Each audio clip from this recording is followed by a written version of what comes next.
We're rolling. Welcome to the REI Rookies Podcast. The Real Estate Investing Rookies Podcast, episode number 18, where we invite you to follow us on our journey towards financial freedom using the power of real estate. I'm Josh Koth. And I'm Jack Haas. And here at REI Rookies, we believe in a couple key principles.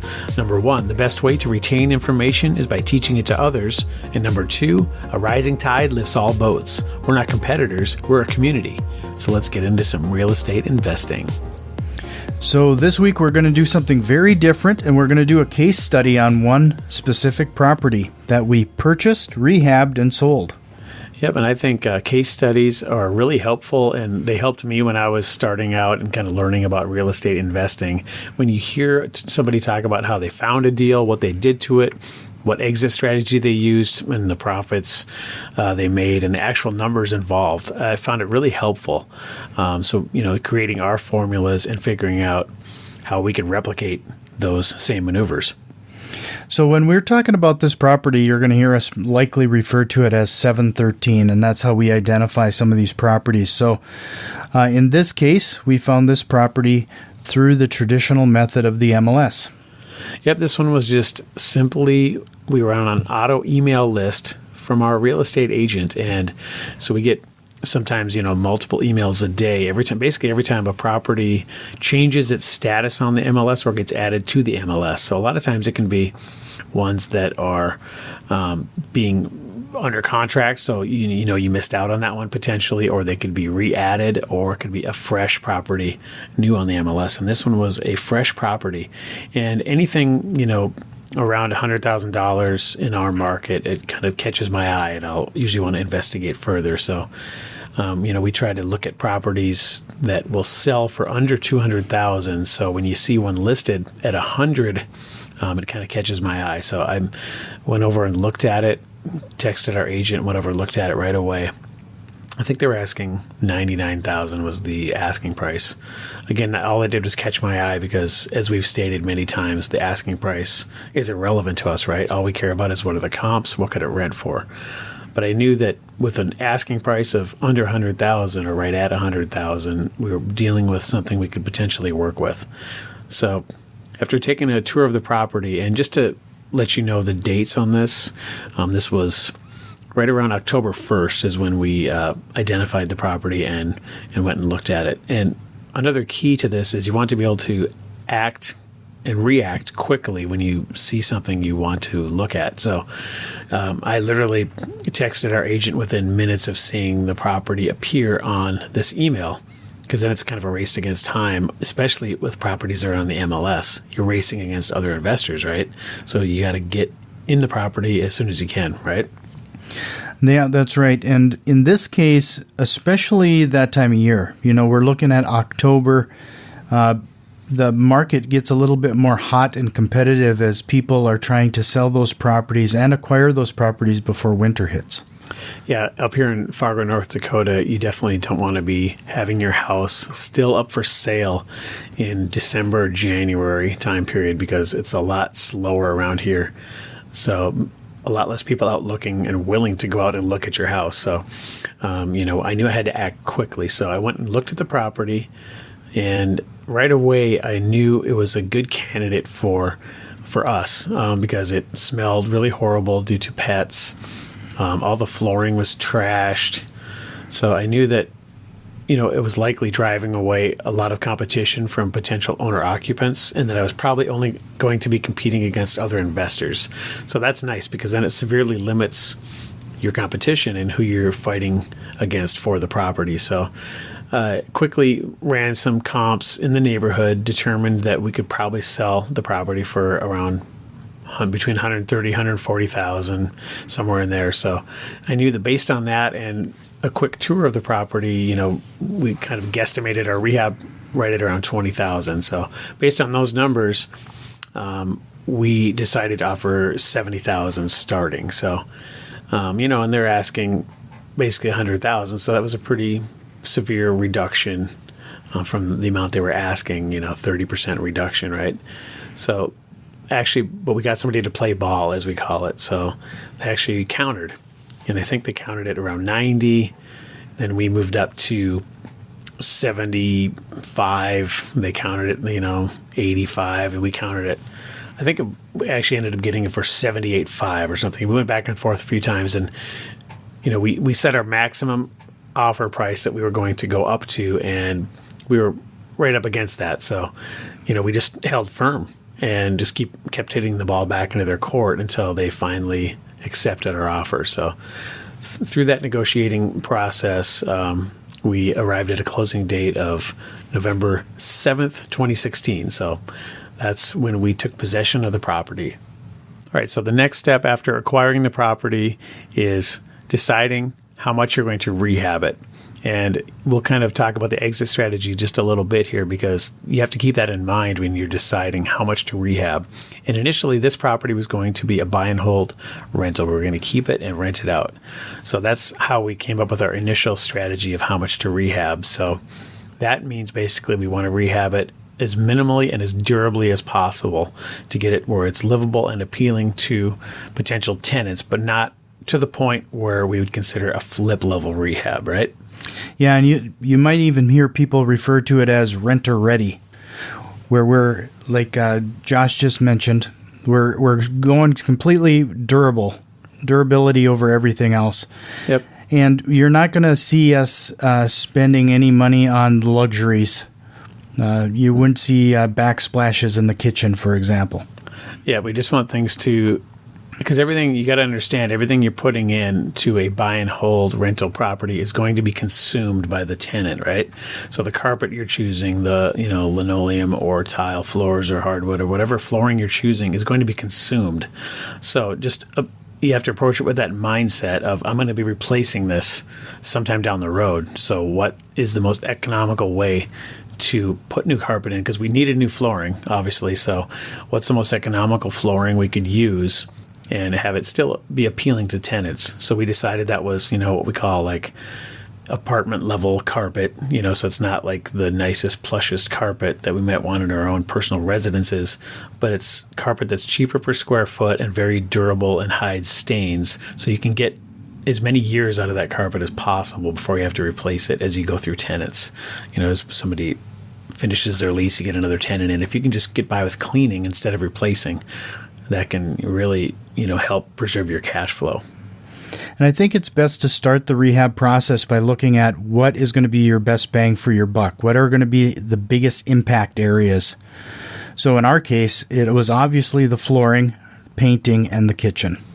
And another problem this house had was it needed some wall repair, and we knew we were going to have to paint the whole thing. So we actually just hired a subcontractor to do wall repair, retape what needed to be retaped, fix the ceilings. There were some cracks and things like that. And then we just had them texture and spray the whole house, basically. And then we actually saved some money by painting the walls in the gray color that we determined we were going to paint it ultimately. So that was one way we saved a little bit of money, by just having them spray down the whole house and texture white, and then we added the wall color ourselves. So it was kind of a good compromise of outsourcing, some of the more difficult work, and then we did some ourselves and were able to save a little bit of money that way.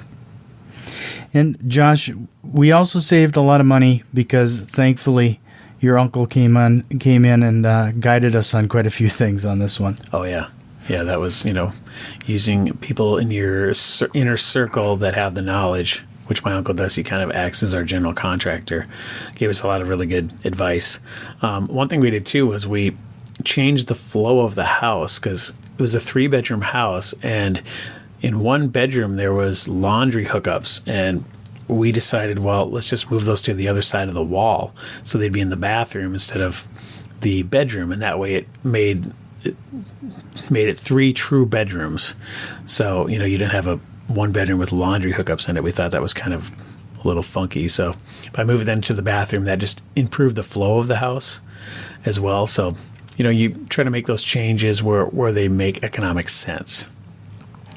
Yeah, that really made a huge difference. That bathroom was significantly larger, and for some reason they had the hot water heater in the bathroom, so we simply just shifted that over to the closet. I mean, it was just a lot of plumbing there, but it really made a big impact to the space. Yeah, it really just helped with the flow and made a lot more sense when it was finished. So, you just go through and you figure those things out. You decide what finishes you're going to choose. And like we said initially, this is going to be a buy and hold. And that kind of brings us to our next point, how we're going to exit, what exit strategy we're going to use on this property. Initially, we thought it was going to be buy and hold. But in the time that we had, since we had taken over the property, the market had shifted a little bit. We saw the rental market kind of softening slightly, and the retail market was still kind of at a peak. So we actually changed our exit strategy midstream and decided, well, let's flip this one because there was a lot of upside. So we decided that that's what we would do. So we did change some finishes kind of midway. We replaced countertops. We painted the cabinets white. That's something we probably wouldn't have done otherwise. We chose a little bit a couple nicer finishes on a couple things, and just took it that little notch further on the rehab scale. So we were going to initially spend, I think, $20,000. I think we ended up spending $22,000 on the rehab. So it wasn't like we overspent in a major way, but just enough to get a couple extra things that we hadn't planned on initially. Yeah, and I think that's something we should point out is with every rehab, you can always expect some sort of rehab creep, whether it's upgrades or we had kind of a surprise on this one. Yeah, actually, my uncle discovered that we thought initially this property was just slab on grade, but he found in the original part of the house before they had added on, there was actually a basement underneath, and one of the walls was starting to have some problems. So he actually brought a contractor in and braced up that wall. And that's something we didn't even know was there. So that added on, I think, $1,500 to our costs. So, things like that, can stretch your rehab budget slightly, and you just have to, deal with those and prepare for those eventualities. Yeah, so when that rehab creep, that extra $2,000 we had budgeted in our $20,000 really was something unforeseen. And the seller didn't really even know that basement or crawl space was really accessible in that way. So we just took it upon ourselves to make that right. Yep, exactly. We figured, well, as long as we're tearing everything apart, let's make sure that's nice and stable and fixed up for when we eventually sell it. So took care of that, but it did result in a slightly increased rehab budget. So basically, we had changed our rehab or exit strategy midstreams, but the main point of that is when you purchase a property at a deep enough discount, you have the ability to change strategies midstream, where if you pay too much, you overpay, you may be restricted to one or two exit strategies. So having the ability to change from a buy and hold to a flip because we had enough spread there was really nice because it allowed us to take advantage of the current market conditions. So when we got done with the rehab, Josh, can you remind me now, when did we put that back on the market? Yep. So basically, I think we got ready to put it on the market right around the end of February or beginning of March. So, it took us about 3 months or so to get it ready. And we always say that a flip in general takes about 6 months from the time you identify or start looking for the property to the time you're sitting at the closing table receiving your check. That's just what we found to be true. I mean, people can do it quicker. Sometimes people take longer, but 6 months is kind of a good rule of thumb. So that's kind of what we found this to be almost exactly true, because then our closing date ended up being April 6th. So we identified the property October 1st, and we're sitting at the closing table receiving the check April 6th. Yeah, and we found out that in Minnesota, I don't know if this is the case for every place, but in Minnesota, there is like a flipper rule of some kind, right? Where we had to hold that property for first-time home buyers for 6 months. Yeah, basically what happened was we put the property on the market, and we had an offer almost within a day or two.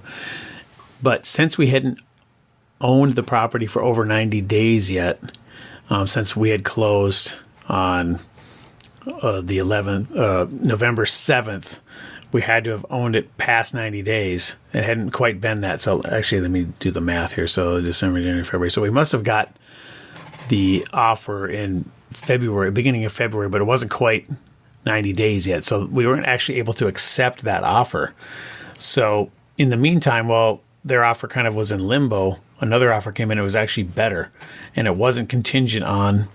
I think it was because of the type of financing the initial offer had. We weren't able to accept it. Maybe it was FHA, but the second offer was conventional, so we were able to accept that, and it was actually at a higher price. So that worked out in our favor. But it was a rule I wasn't aware of, so it was good to learn that you can't accept an FHA offer unless you've owned the property for more than 90 days. So another lesson that I think we learned on this one is this was the first time that we made an effort to put in new stainless steel appliances and some of those niceties that a first-time home buyer may not have been able to afford after their closing. So, the money that they're getting for this house, they're probably using all of any kind of extra funds and closing costs or down payments or whatever. So they wouldn't have been able to put in the stainless steel appliances. So having those little extra efforts put in there really made that property attractive. Yeah, when we decided to flip it instead of keeping it as a buy and hold, like Jack mentioned, we replaced the appliances, put new countertops in, some things to make it a little bit more of a marketing, things that we could make it more of a marketable property. So when it came time to decide on pricing and what we're going to sell it for, we kind of used our real estate agents, some guidance, looked at the comps again when it came time to list it. I'm a photographer, so I took pictures. Our agent made a little marketing walkthrough video, and that really got a lot of traction on Facebook. And I think that really contributed to us selling it quickly. Also, when you're dealing in those price points of, I think we listed it for $135 initially. In that price point in this area of the country, that's considered a pretty good starter home price. So, there's a lot, things don't last too long if they're priced right. So we always try to hit the mark with pricing and not try to stretch it and push it as much as you can, because we'd much rather sell the property quickly than hang on to it for too long. So would you say that there was, we're very used to having to negotiate as a buyer. Mm-hmm. What do you think was different regarding negotiating as a seller? It's interesting being on the other side, receiving offers, because I think we're so trained to lowball people and to figure out what works for us. But luckily for us, the majority of the rest of the population considers, a 5 or 10% discount to be pretty steep. So we didn't have any problems because all the offers are coming in pretty close to full price, or ultimately the second offer was above, I think, full price. So we didn't have to negotiate down any.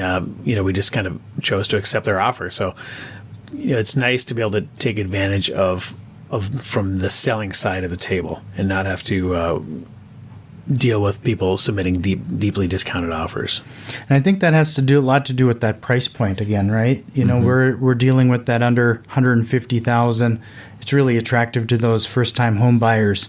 And there's not a lot of properties in our market in that price point that actually look good. Right, and this was fully remodeled. The whole house was repainted, wall repaired, retextured, all new flooring throughout, new stainless steel appliances, new countertops. So, it was really move-in ready and, looked really nice. It's never going to look as new and fresh as when you repaint, put new trim in and everything, all the new flooring and everything. So it was really an appealing property. So, and priced fairly. So, that's why it, even in the middle of February, it got offers quickly, which traditionally up here in the upper Midwest, that's not a time for properties to sell quickly. So should we run through some of the numbers on this? I'm sure people are interested in that. Yep. So just to kind of recap the numbers on the property, we purchased it for $79,000. Rehab was $22,000. Carrying and closing costs were $12,000. And we sold it for $135,000 for a profit of $22,000. And like we mentioned earlier, that took 6 months to earn that $22,000. So, sometimes people say, well, $22,000, that's a pretty big paycheck. But remember, it took us 6 months to get that. So, that was our first really truly flipped rehab property. So, that could be improved, and we're always looking to improve that number. But we felt pretty satisfied with it being our first one. Yeah, it turned out really great, and we learned a lot from it. So if you're not earning, you're learning, right? Exactly. And luckily on that one, we did both. So now it's just a matter of improving the process and improving those numbers on every property thereafter, right? Right. And that kind of leads us into our lesson of the week, real estate investing specific. And we had a secondary property, we're going to call this one 1334, that allowed us to switch tactics midstream again, where we did a sale versus a buy and hold. Right, and our lesson of the week is really to be prepared to take advantage of whatever market conditions are currently present. And you have to be willing to change your strategy if the market demands it. In our case, the rental market had kind of softened, but the retail market was still strong. So actually we did this on 2 properties where we initially were going to hold them as rentals, as buy and hold long-term rentals.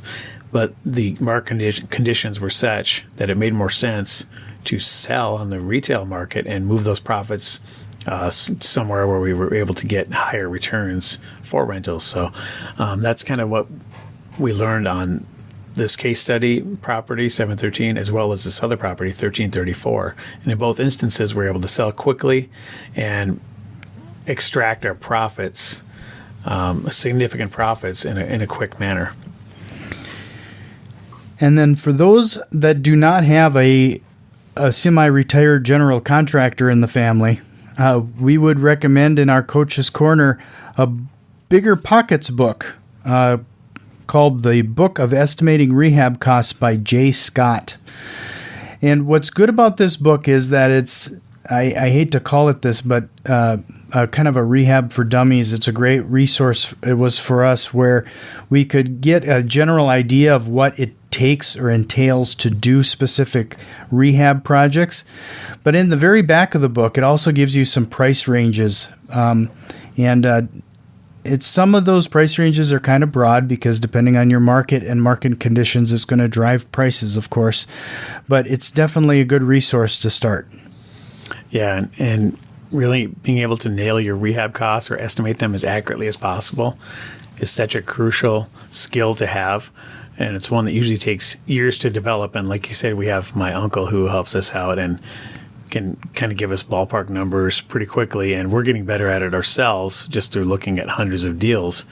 But having a resource like that was pretty handy at times. So, and just as a reference too, you can, well, what's going to cost to, replace a roof? Well, you can kind of get a price per square foot, and then it's just a matter of doing some quick measuring, quick calculating. You can kind of get pretty close on what you think it would cost to replace any certain item in a house. As always, we ask you to send any questions you might have to our email address, info@reirookies.com.